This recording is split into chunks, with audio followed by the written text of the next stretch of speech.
Hari ini masih cukup bumpy, bumpy ride ya, masih fluktuasinya masih cukup, turun ke bawah, down, banyak yang down dan beberapa koin-koin juga masih terlihat lesu dan ya masih menunggu saja, masih harus terus menunggu. Bagi yang sudah kehabisan modal ya cukup menunggu saja, jangan terlalu, mengikuti perasaan was-was dan gimana. Jangan jangan sampai menjual hanya karena kelihatan tidak baik. Sedangkan untuk yang masih memiliki modal mungkin masih bisa melakukan dollar cost averaging untuk membelinya terus pada titik-titik terendahnya supaya mendapatkan nilai rata-rata rendah, average cost-nya yang paling rendah lah. Jadi pada saat nanti akan naik, akan mendapatkan lebih banyak keuntungan. Untuk koin juara sebenarnya hari ini untuk koin juara kita punya Algorand. Salah satu koin yang ada di peluang ini. Hari ini dia naik merangkak 9%-an di harga terendahnya 24 ribuan dan sudah naik ke tertinggi 26 ribuan.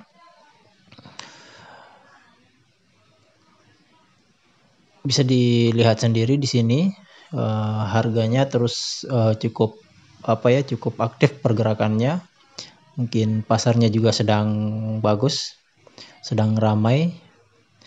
Dan juga hari ini kalau kita lihat pasar saham indeks IHSG terlihat menurun dari laporan yang saya lihat terakhir kali. Semoga saja ada gairah untuk di pasar kripto.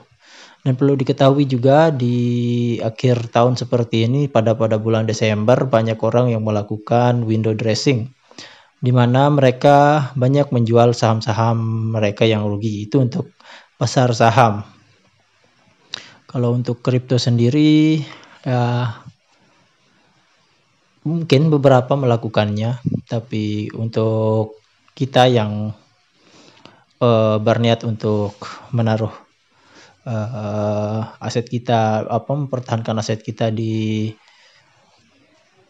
kripto, lebih baik untuk hold saja dulu, tunggu sampai naik lagi karena masih ada banyak kesempatan untuk naik di cryptocurrency, apalagi kalau kita mendapatkan harga-harga rendah pada saat-saat seperti ini.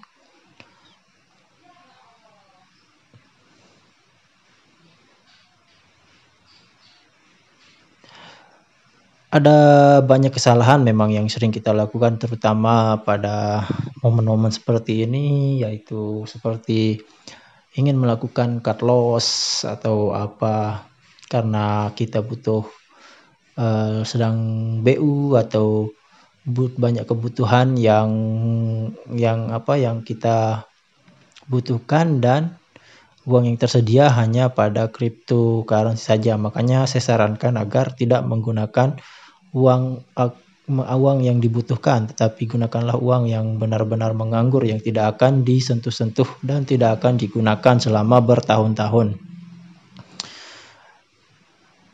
Hal itu akan membantu kita pada saat-saat seperti ini, di mana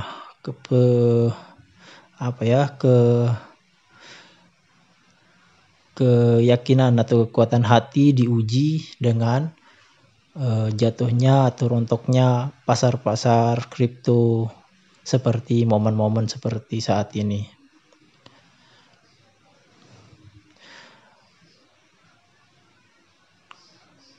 Dan juga seringkali kita merasa seperti membutuhkan uang hanya untuk keperluan-keperluan yang tidak perlu.